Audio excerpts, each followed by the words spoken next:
day in, day out. Hai teman-teman, kembali lagi bersama saya Tiara Monika, NIM 2030 2070 2045. Di video kali ini saya akan sedikit menjelaskan apa itu jenis-jenis paragraf. Simak terus ya videonya.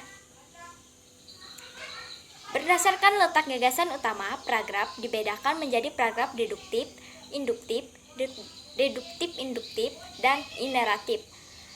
Jadi kali ini kita akan menjelaskan satu persatu ya, mulai dari paragraf deduktif. Paragraf deduktif adalah paragraf gagasan utamanya terletak di kalimat awal paragraf, sedangkan kalimat setelah merupakan penjelas untuk mendukung gagasan utama. Gagasan utama atau ide pokok biasanya berupa pernyataan umum. Contohnya seperti kalimat berikut.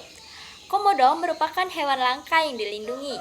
Kementerian Lingkungan Hidup dan Kehutanan mencatat per 2017 tercatat 2.884 ekor komodo di Taman Nasional Komodo. Kadal terbesar di dunia ini termasuk dalam daftar hewan dilindungi karena jumlahnya sedikit. Penyebab langkanya komodo akibat habitat komodo yang semakin hari semakin tercemar. Yang kedua yaitu kalimat induktif.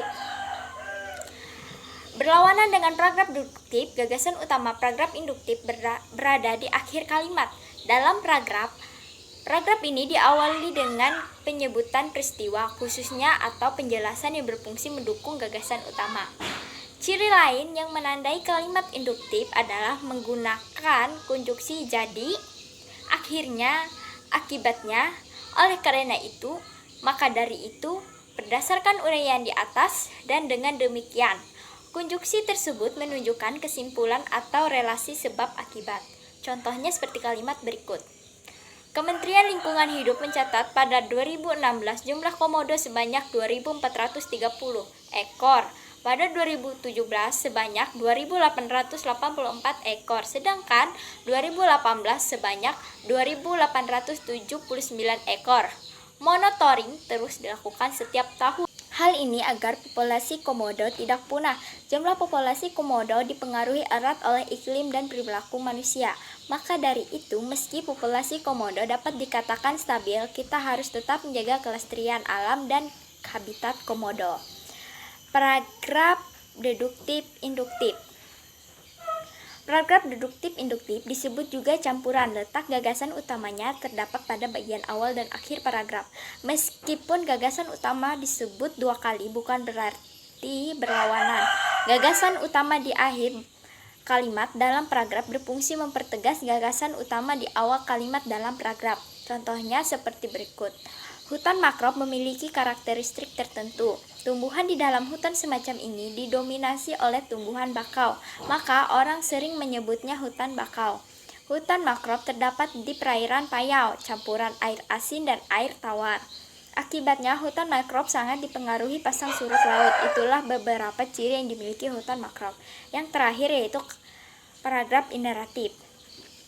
Paragraf ineratif merupakan paragraf yang gagasan utamanya ada di tengah paragraf. Kalimat pendukungnya menggapit kalimat yang mengandung gagasan utama. Contoh kalimatnya yaitu seperti berikut. Terhitung hingga 2006, terdapat 50 kawasan yang ditetapkan menjadi taman nasional. Indonesia memiliki taman nasional yang terbesar di Pulau Jawa, Nusa Tenggara, Sumatera, Sulawesi, Kalimantan, Maluku, dan Papua. Taman nasional di Indonesia merupakan kawasan yang dilindungi oleh negara demi kepentingan konservasi.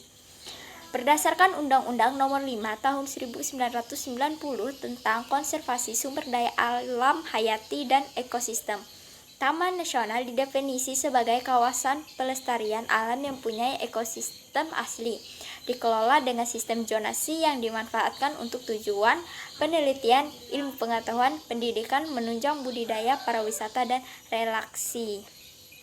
Hanya itu yang dapat saya berikan atau saya jelaskan. Kurang lebihnya saya minta maaf. Jangan lupa like and subscribe. Walking on the grounds we've always known, stepping on the footprints in the snow. But when it melts, the other ways will show. We're